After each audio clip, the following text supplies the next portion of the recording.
Hello, and welcome to this session on Symantec DLP 16. I'm Larry Boyd with Aurora. The purpose of this webinar is to be sure that current and potential Symantec DLP customers stay current on what's available. As they say, knowledge is power, and that's what this session is all about. We want you to have the tools to make decisions on how to make your data loss prevention solution as efficient as possible. We'll have Q&A period at the end of this presentation, so please post your questions in the chat window. We ask that you stay on mute during the presentation to avoid any distractions. Today, we're going to hear from three industry experts. Brad Ahlf, who's the Account Director and Solution Architect for Broadcom. Joshua Johnson, who's the Solutions Engineer for Broadcom. And our own Edwin Davis, Senior Cybersecurity Solutions Architect with Aurora. Before we get started, I'd like to provide a quick update on Aurora. Next slide.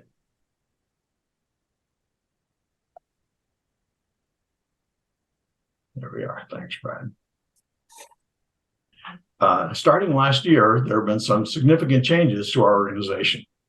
Most of you know us as a cybersecurity company based in Southern California for the past 30 plus years, and we're still here in Torrance. But last year, we became part of the Plurilock family. Plurilock is a publicly held company based in Vancouver, Canada. What attracted them to us, and us to them, is their unique zero-trust continuous authentication product called Defend. What's cool about Defend is the ability to determine who actually has control of your device at any given time. If you log in with a password or multi-factor authentication, we know that it's you, right? But if you leave your workstation and someone else takes over, how would you know? And how would you prevent them from doing something malicious?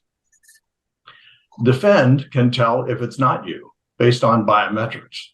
Specifically, keystrokes and mouse clicks. They're as unique as a fingerprint, and it can prevent others from continuing without proper authorization, and it's invisible to the end user. Cool stuff. Next slide. This year, we added a number of new organizations to the family. The first is Cloud Codes. They bring an integrated solution for single sign-on, multi-factor authentication, CASB, and more. Plus, we added two new systems integrators that are similar to Aurora, Integra in Ottawa, Canada, and Atrion in New Jersey. These two organizations triple our capabilities with a much broader scope of product solutions, engineering skills, consulting, and security assessments. So that's the latest on Aurora. Now, I'd like to introduce you to my good friend, Brad Ahlf from Broadcom, to kick off the Symantec DLP update. Brad? Thank you, Larry. Appreciate the introduction. And look forward to, in the next hour, talking to you along with Joshua and Edwin about data loss prevention. And we'll do a recap on DLP, data loss prevention vision. We'll talk specifically about the Symantec, Broadcom Symantec Solution version 16, high-level benefits, key features, and some favorite features and war stories from the technical team. We'll wrap up with some next steps in Q&A. And reminder, as Larry said, put your questions into chat. We'll catch up with you on the end. We'll also do a summary and leave contact info in the end as well. So look forward to your feedback on that as we proceed. So a quick point from a DLP, data loss prevention vision. Simply stated, we want to protect the vital data, the information, wherever it resides. Typically, that's thought of as on-premise, but more and more today, it's in the cloud, and it's in all flavors of public and private cloud. Internet is the infrastructure as a service, platform as a service, software as a service, all of the above. So all the data, all the locations, all the different channels. So we'll talk a little bit more about that in detail. So from a strategy, it's important to cast a wide net. You want to make sure that the data isn't escaping in any way on-prem or local, but also using the different tools that are available to you. Some things we've extended, and we'll talk about in more depth, is in addition to the traditional data loss prevention that's thought of data in motion, data at rest, data in storage, and so on, we also have access to cover it in the cloud. And we can link to zero trust, as Larry was talking about earlier. And we can extend policies to cover user risk as well as device location and access channel. So zero trust, data loss prevention, the CASB in the cloud, and proxy from a web perspective allow us to have the broadest approach to data loss prevention. So one more picture to really paint the picture of the enterprise cloud and a broad data-centric hybrid security model. From left to right, you can see all of the people that we're working with, whether it's employees, customers, contractors, any of those users, and you can layer zero trust over that, as Larry mentioned earlier, and all types of devices, both managed devices and unmanaged devices. So you want to manage all of those vectors and the data access through all of those different perspectives. Go to the far right, the data we're actually looking at is typically being protected from on-prem, public cloud, through email, through software as a service, through the web, all those different vectors. And in the middle, you'll notice on the top, cloud delivered protection, and lower than that, the on-premises delivered protection. So to have a true end-to-end data protection model, you need to look at all the users, all the devices, all the clouds, and look at it on-prem and through the cloud.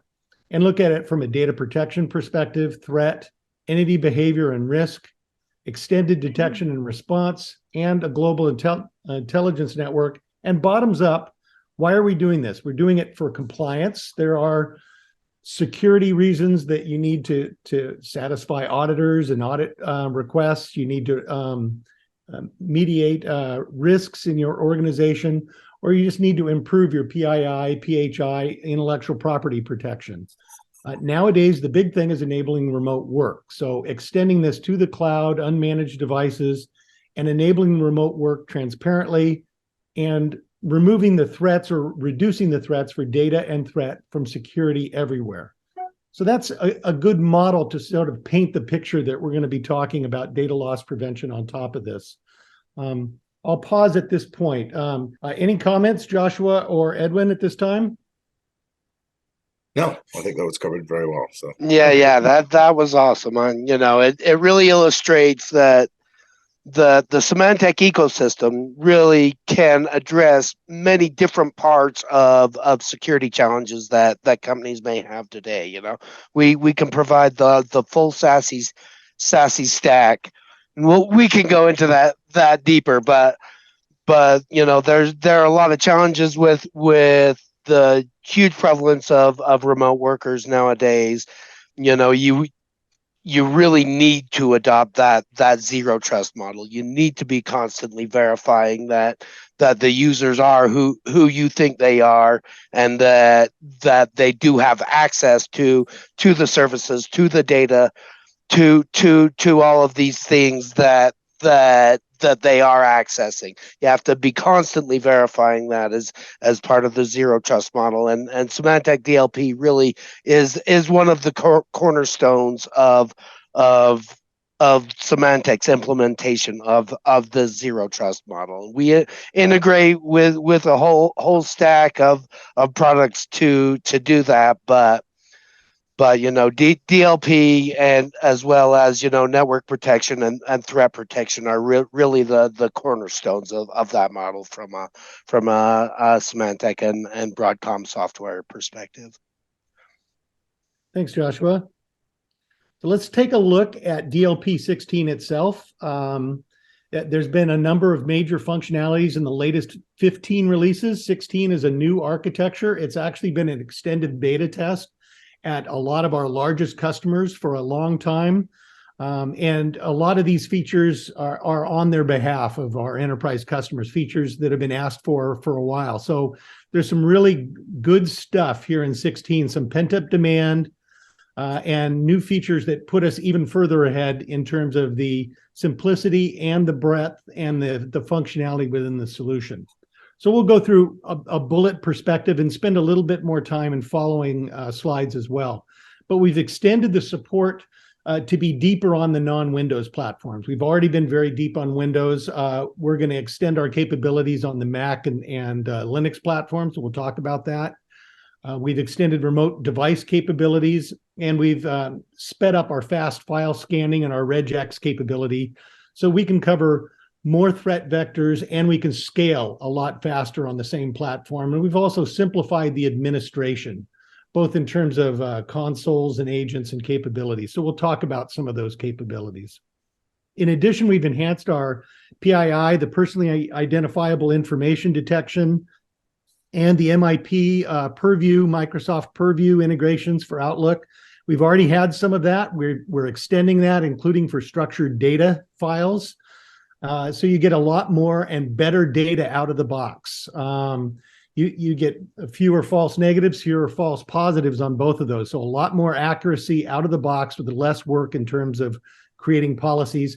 And we actually help make it easier to use the Microsoft MIP. We actually enforce the mechanisms if you choose, as well as advising within that. Joshua and Larry both talked about achieving zero trust. We now roll into our DLP product the user risk capabilities of ICA. So transparently within policies, you can now take in the user risk perspective as well as the data and device aspects to it. So you can identify high-risk users and keep them from accessing your most sensitive data. So we're adding a very strong vector of support and extending zero trust into DLP. That's a major step forward. And in a lot of other implementations, it would require a lot of work to do it. In this case, it's made as easy as possible. We'll talk about that in terms of how it's easy to configure in what you see is what you get type policy definitions. In addition, in the larger world, as DLP finds an incident, it's important that you provide very useful data for the incident responders, yet you don't want to expose them to data they shouldn't be seeing in their incident response rules. So we've now enabled better data to be generated easily, more out of the box. We allow it to be more flexibly manipulated. So if you're using it in our tool or extending it into another incident response tool, it's a lot easier and you get the data in the format you want. And we provide masking of secure data. So you could provide secure data like social security numbers, but it would be XXX'd out for people who didn't have the role-based authority for that. So it really extends the capability of getting better data to the people that respond to incidents more quickly. And for managing the DLP estate, this is never a minor thing to those who are administering the solution. Having automated capabilities of pushing out updates and changes, using the Symantec well-loved live update capabilities really reduce the friction and help keep you on the latest versions, adopting the new functionality for both minor and major version updates. So it's all about DLP 16 is simpler to use with better data protection. Joshua, any color you wanted to add on that? No, I think you covered it well. We'll go into a little more detail here on the upcoming slides on the specific features behind these philosophies here. Likewise. And Edwin, I think you're going to be covering some of these in war stories and implementation stories towards the end. Is that right? Absolutely correct. Yeah. And again, there are some definitely faves that we've gotten from some of the new features, which I'll discuss a little bit later. So yes, absolutely. Great. Sounds good. So let's look at the release overview, strengthening the core capabilities. So it's not only the new features, but strengthening what's already there. And I'm not going to read through every bullet here, but the policy author has added more automation, more plug and play, and more capabilities, including some of the ones we've talked about, for defining the data that you are wishing to protect, and then defining the policies around that. We talked just a minute ago about some of the improvements for the incident remediator, so you get more context, We'll pull in proxy type data from your network incidents. We'll allow you to mask sensitive data, and we'll better link into external tools. For the administrator in the lower left, we talked about live update, but there's also some other things where we bring in DLP news and updates from the support site into the tool itself, so you don't have to reach out and get them. We have APIs that allow a lot more automation of the administration processes, and we've added some more platform support and integration on that.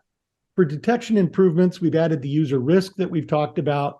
Also the auto identification, we'll talk more about this, but structured PII that you find in tables and documents, we'll do a lot better job out of the box, identifying columns, highlighting data so that you'll get fewer false negatives and better positives on that. And we've sped up and made easier the regex parsing, and we've added the 7-zip password protected as well. A couple of other things on the threat vector coverage. We've extended our integration for the MIP Purview, Microsoft Purview for Outlook email, added Edge Chromium, Mac OS, Linux, and a lot faster discovery scanning. And for remote work, IPv6 and third-party CA signed certs. So there's a lot of goodies for the people who've been, for features they've already been using that have been enhanced as well. So we've been packaged up new features as well as a lot of enhanced features. And the punchline, once again, simpler to use, better data protection. That's where we're going. Doing more with less complexity, less administrative overhead, and getting deeper and broader data protection. So let's look at some of the details. So we've expanded our OS coverage. In addition to full coverage on Windows and good coverage on Mac and Linux, we've extended the improvements. So on Mac, one of the things we didn't have was the print support and Edge browser and Apple Silicon. So we've caught up and extended that so that it has equivalent capabilities on the Windows and the Mac platform, on both the hardware platforms for the browsers and for the print capabilities. Likewise, we've extended the Linux agent support, adding the Red Hat Enterprise, GDPR scanning for the Linux endpoints, and expanded our coverage across the features on the Linux platform. We've also extended our capabilities for Microsoft Purview, the MIP for Outlook. And in this case, we'll either suggest the right label automatically. You can see a couple of examples on the right. So you're sending an email with an attachment. We'll suggest a label based on the policy, and then a user can interact with that. Or in the lower right, you can see how we can actually enforce that. So now you're going to actually use our DLP product to help enforce better MIP labels with your Microsoft environment. So it's a nice collaborative solution between Microsoft and the Broadcom Symantec DLP solution to really take that labeled security capability and security policies and extend it seamlessly between the two. In addition, for file scanning, scanning large sets of data and the scaling setup, it's been an order of magnitude faster. So it's a lot easier to meet compliance demands, and it does so with requiring less server performance on our side, and you have more capabilities of customizing your targets across that. And we have a new regex engine. So it allows you to better define your data identifiers. We add pre and post checkers, so you can get a lot better job before implementing of how good a job you're going to be doing in identifying problems and not having false negatives on that and false positives. And it allows it to scale as well. So it's a new engine technology with much faster speed, much more powerful patterns, and we've added new capabilities for pre and post. And once again, this was one of the most popular things during some of our beta testers. And automatic the protection of the PII data. It'll be coming an endpoint in a future release. What this does is identify the data patterns of the data in structured and unstructured documents. So this could be a CSV, an Excel, a Word document. And we'll parse through and identify natural column delineations, which will then allow us to better identify things like a social security number or your own custom data identifiers. So you can much better identify leaks this way because we'll have a much more precise definition of the data we're looking for. So lower false positives in all of the things you'd expect, like SSNs and so on, in all the different data file formats. So a very powerful capability. And it also simplifies your life in terms of generating parsing rules and regular expression rules and creating policies associated with that. And as you can see, just choosing how you'd like it and some of the out-of-the-box capabilities for healthcare, financial, PII, it makes it as easy to use as possible for doing the automatic protection. And one other thing we wanted to show a quick snapshot view of the incident responders perspective. You get better data. A lot of times you would get very vague data because they did not want to present PII data or PHI data to the incident responders, and it would make it very difficult for them to respond. Or conversely, you'd be exposing customer and credit card data to them. In this case, it allows you to produce customer credit card data, but mask it optionally depending on what the role of the person is. So very powerful capability and makes it a lot faster to respond to a problem and give you better data at the time. One other next thing we wanted to provide as well is people are moving to the cloud like AWS and Azure. And one of the things we've rolled into our data loss prevention product is the cloud security posture management. Basically what it is we check your cloud environment for resource misconfigurations. A lot of times data loss is leaked through a bad configuration in AWS or Azure. So we assure your compliance out of that and apply policies to the cloud as well. So for your CASB and DLP cloud customers, this will automatically be rolled out as part of your entitlements. So I went through a lot of stuff there. Joshua, Edwin, anything you wanted to add on those topics? No, I think that was covered very well. Yeah, it sounds great. You know, the structured data identifiers is one of my favorite new features in this release.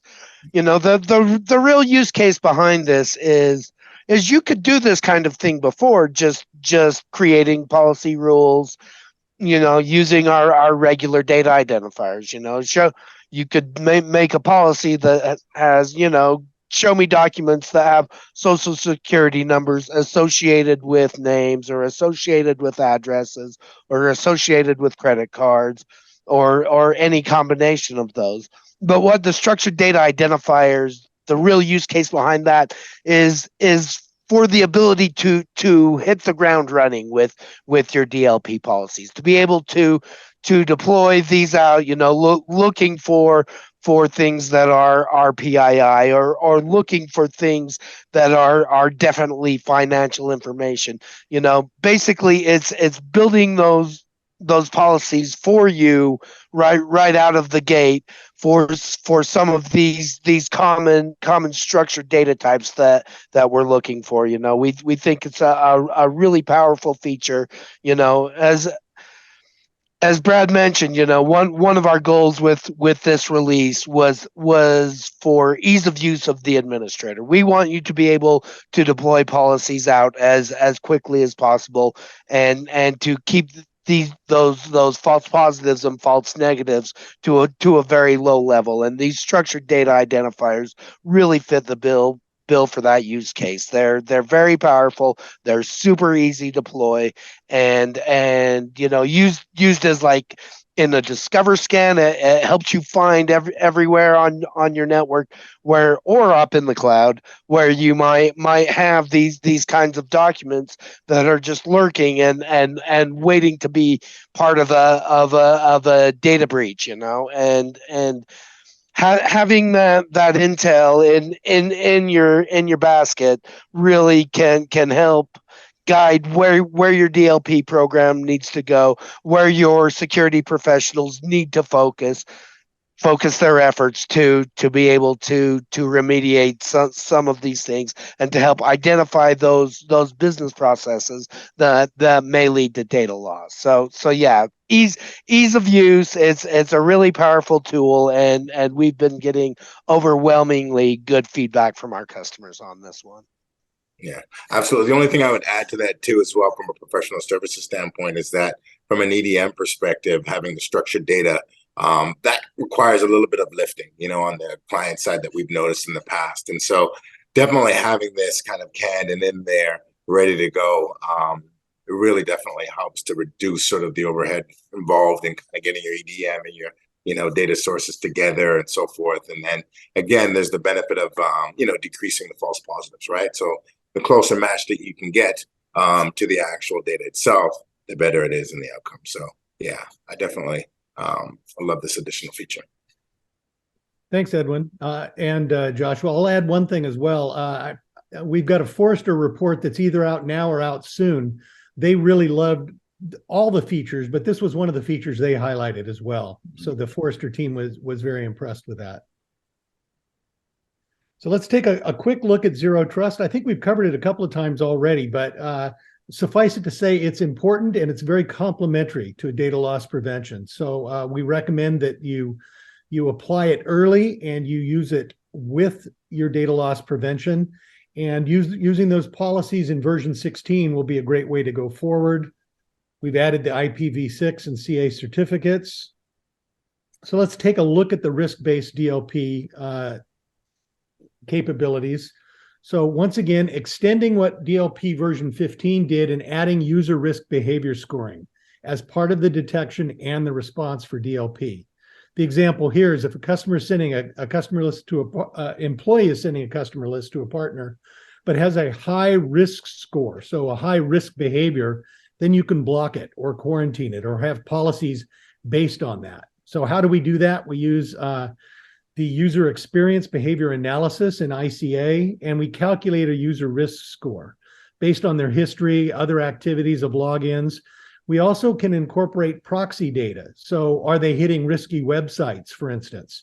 So we can generate a risk score based on that, and then you can have policies which automatically block people based on their user and their identity. So you get advanced DLP control based on user risk with very little work on your side. So you can fine tune or extend your existing policies to add user risk. And you do it basically without reducing the friction to business processes because it's invisible unless you fail a risk score test. And it is out of the box integration with the ICA tool as well. So adding risk management, user risk management to your DLP solution adds a lot of capability. Forrester was big on this as well. Edwin or Joshua, any comments on this as well? No, I mean this is a really powerful tool, and like you say, it helps close the loop on where your riskiest users are and being able to leverage those in DLP policies. I mean, and as far as the risk score goes, you can leverage that in DLP policies or also in the response to policies. So you could have it as part of a policy rule, only create an incident if this is a risky user, or as part of the response to an incident that's created, like the use case illustrated here, where, if the user's risky and they violated this DLP policy, then block the email. Whereas, if it's a less user risk or a less risky user from ICA, then maybe we give the user a notification that, hey, what you're doing is, violates this certain DLP policy and maybe putting data at risk, but allow them to still execute, the process that they're doing. The last thing we want to do is stand in the way of users doing their job, stand in the way of business processes that are established. But we want to be able to identify those business processes that may put your data at risk, and having that user risk feeding back into policies helps us to be able to take the appropriate actions based on who the actual user is and how risky we determine they are. ICA is a very powerful tool in that regard. And as Brad alluded to, it takes data in from DLP and can take data in from proxy, but it can take data in from a variety of other sources too. It can take data in from your threat protection solution. It can consume data from a generic SIEM like Splunk. It integrates with Active Directory, so we're monitoring the logins and any login failures that user may have, and then it does analysis on all those pieces of data that get fed into the database, and that user risk score is an aggregate of all those different data sources, and these aren't just Symantec data sources. We can consume data from security software across the board, and having that user risk score really helps your security professionals focus on where they should be focused, being able to focus on those high risk users and watching them more closely than you would for low risk users helps you weed out false positives, and helps you really focus your talented people on where they need to be focused. Yeah, and I was just gonna add to that too as well, that this is definitely one of my favorites in terms of the additions, and I'll get into it a little bit further. But the only thing to add would be the risk management piece of it, right? So you really do have the capability within it as well, from the dashboard perspective, for all parties, from your security employees to your managers and executive board, to help lower the security risk of the environment as a whole. So you do have the capability of doing role-based to allow them to have access to be able to get visibility in there as well. And again, like Joshua was saying, have the multiple data sources kind of consolidated, if you will, to give you this ultimate score really does prove as a very big benefit across the board. And then incorporate it into DLP and have those to be able to build policies against is very powerful. And I should make a quick plug. This ICA isn't an add-on product for DLP. This ships with our DLP SKU, and because we want any of our customers that are using DLP to have this capability.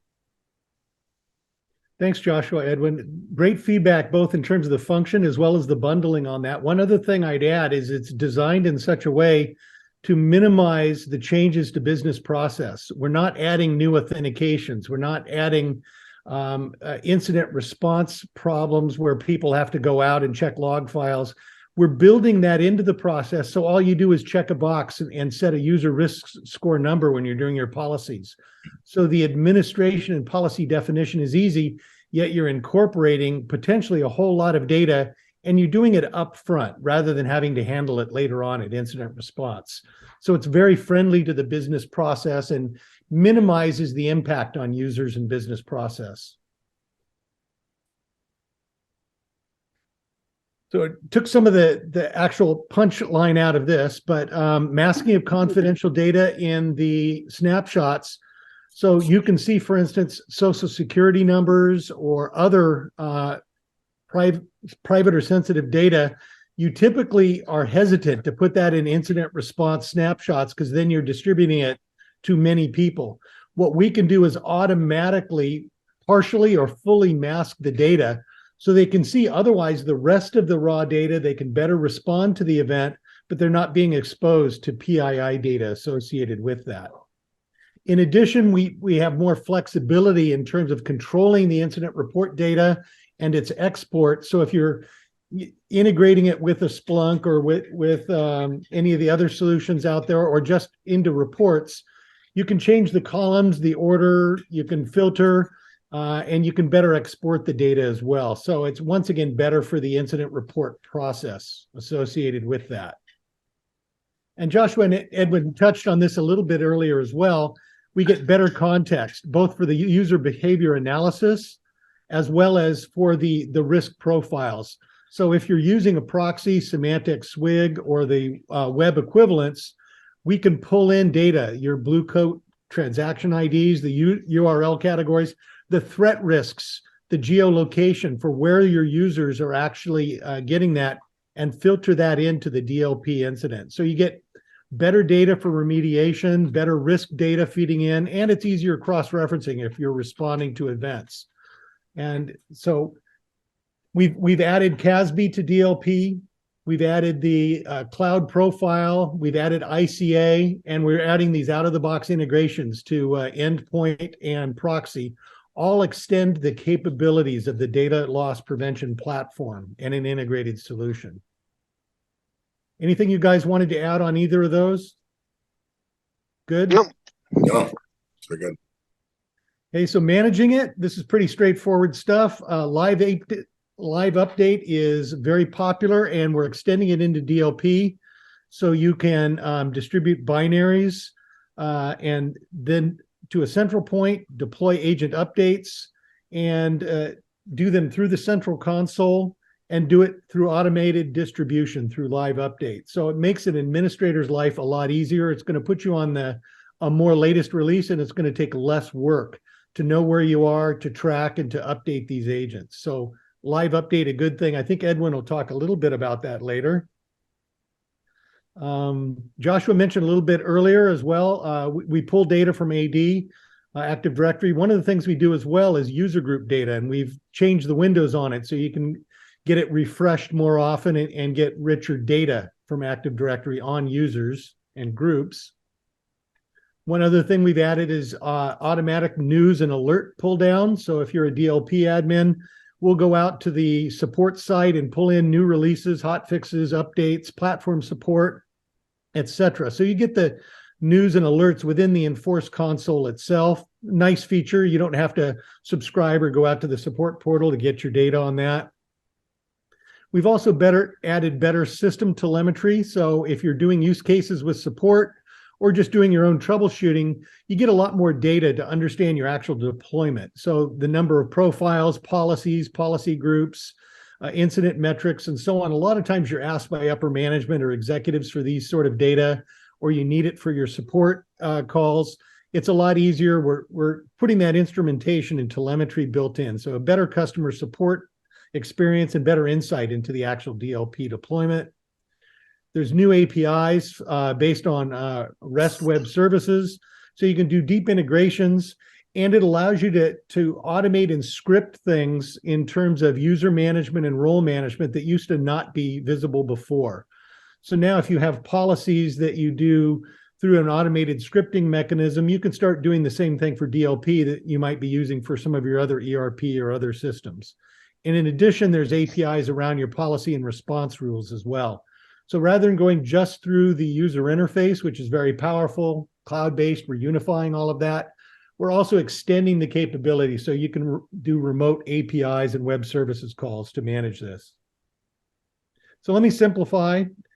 DLP 16, simpler and better. Simpler to use, simpler to administrate, better data protection, broader, deeper, and more accurate out of the box. We've extended Windows and the Mac and the Linux. We've extended the PII detection and the MIP, Microsoft Purview integrations. We've added Zero Trust and ICA. We've added CASB. We've added cloud protection into the DLP policies and into your entitlement stack for DLP. And we've added the improved incident context for that and live update capabilities. So simpler, better, easier to use. 15.x has a lot of great capabilities. 16 has some even better ones. So with that in mind, we wanted to bring sort of a war story opportunity for you here from Edwin. He wanted to sort of pick and choose some of his favorite features from implementation experiences, both from 15 and from 16, and then we'll address some of the questions that we've queued up. And Joshua, we'll give you a chance to add your favorite war stories after Edwin's here as well. So Edwin, go for it. Excellent. Thank you, Brad. Yeah, Edwin Davis here, Senior Solutions Architect here at Aurora. And again, as Brad mentioned, I just want to take an opportunity here to briefly go through some of the key features that we at Aurora believe would be of value to you. And this is based on our years of experience as a professional service provider and a platinum partner of Broadcom Symantec over the years. So we put together a small list, 3 items here that are in the list that I think that would be definitely noteworthy for you guys. And now this list contains a few features from previous versions, which were included, knowing that, many of you may be potentially on version 15.7 or 15.8 and could potentially leverage some of these today in your environment. So the first of the three that we have here is the risk-based detection feature, available in obviously the latest version here, version 16.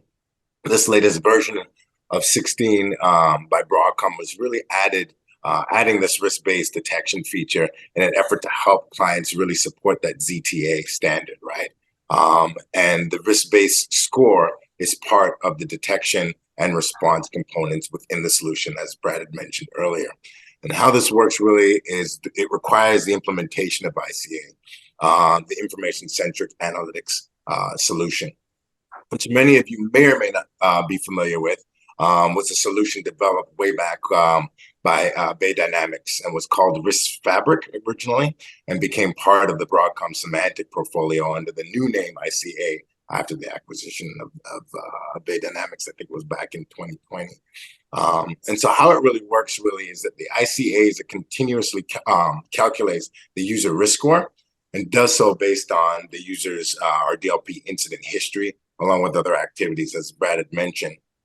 I think it was like failed logins, visits to risky sites, and so forth, and the list can go on. All these activities really are collected, are a collection of data from various sources, security solutions such as SIMS, your AV, Accept, Active Directory, and so forth. And the risk scores basically incorporate DLP policies automatically without any manual integration, which I really love. So you guys would probably remember that when you go to create an actual policy, you have a list of different areas that you can, or conditions that you can add.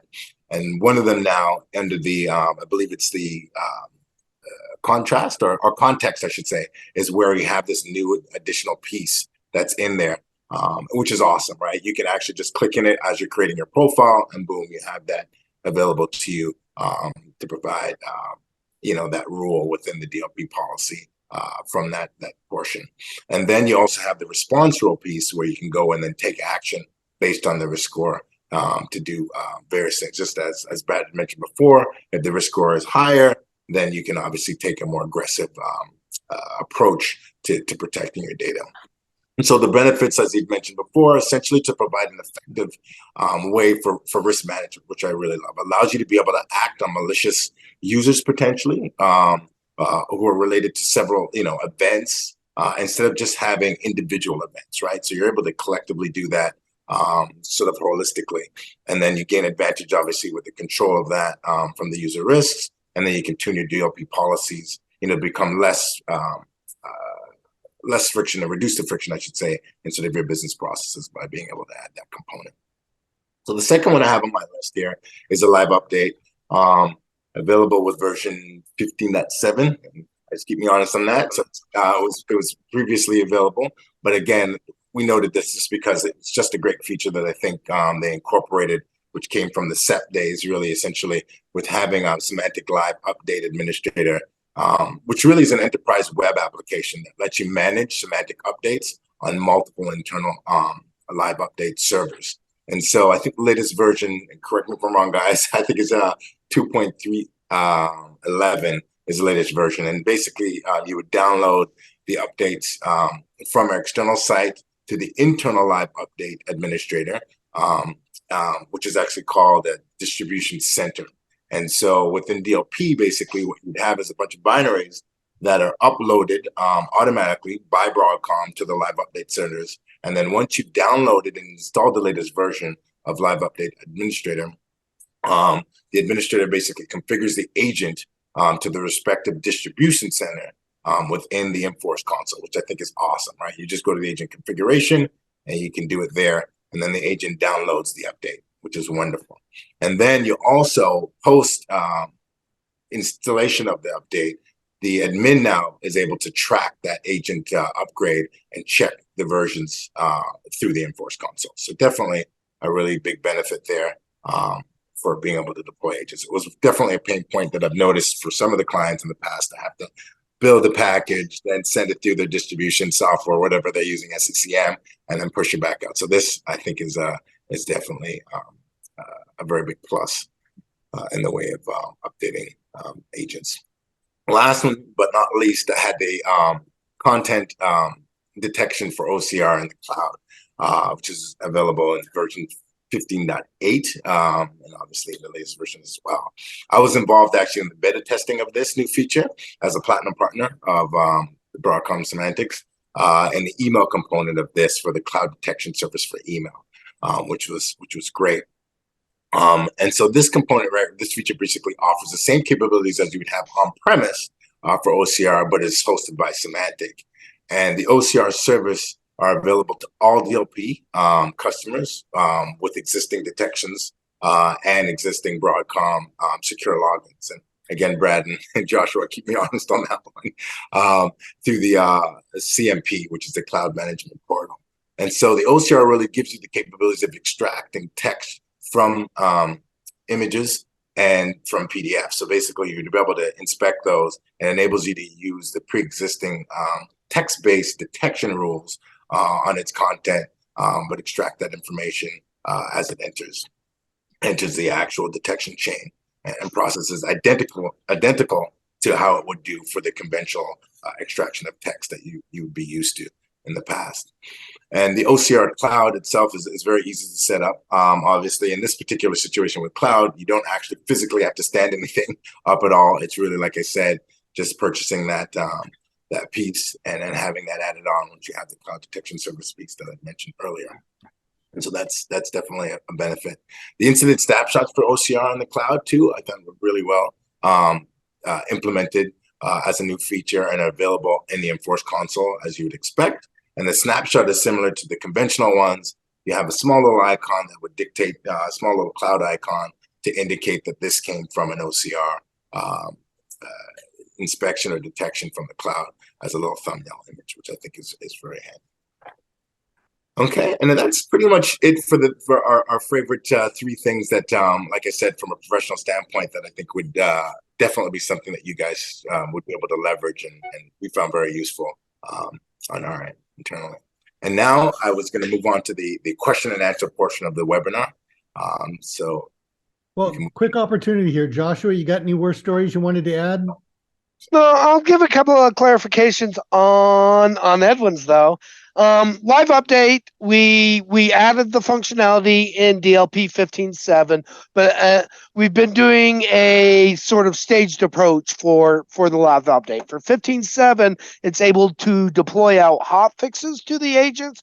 For 15.8, we added the ability to do granular targeting, to be able to use your Active Directory attributes to target that update to the endpoints that you want to target to. It's very useful for doing things like a phased approach to rolling out these updates, so you can test with a small internal group first, and then maybe roll it out to a wider group for additional testing. And then, once you're sure that the update's solid and that it's working within your environment, then you can go ahead and deploy that out wide. And then in DLP 16.0, we added the ability to do any type of release using this live update functionality. It's really easy to use because Broadcom just uploads when we do a release, we just upload that release to the live update server, and your local live update server will periodically run a job looking for new releases, and when it finds one, it'll bring it down and let you know that it's available for your deployment. But the great thing about this from a DLP administrator's perspective is everything, the targeting and monitoring, how the updates are going and all of that is all done from the single pane of glass from the Enforce console. So you don't have to interface with other groups to be able to keep your agents up to date, because these endpoints are largely a moving target. And particularly the browsers, our endpoint agent integrates with the browsers, with Chrome and with Edge and all these browsers.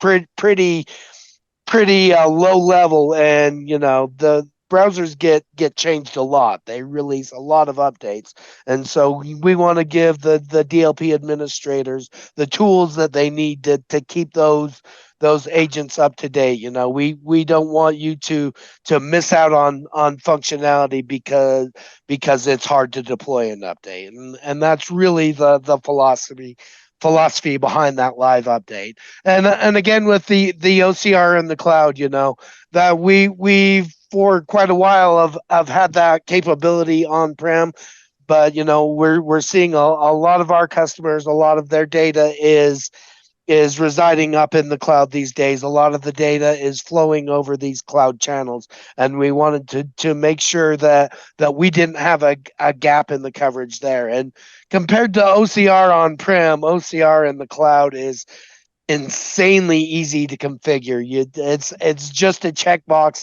in that cloud management portal. Say on this detector, turn on that OCR capability. And so if a certain document would violate DLP policy, and you have the OCR capability turned on, then that picture of that document will also violate that policy. So a malicious user isn't able to get around your DLP policies just by taking a screenshot of that sensitive data.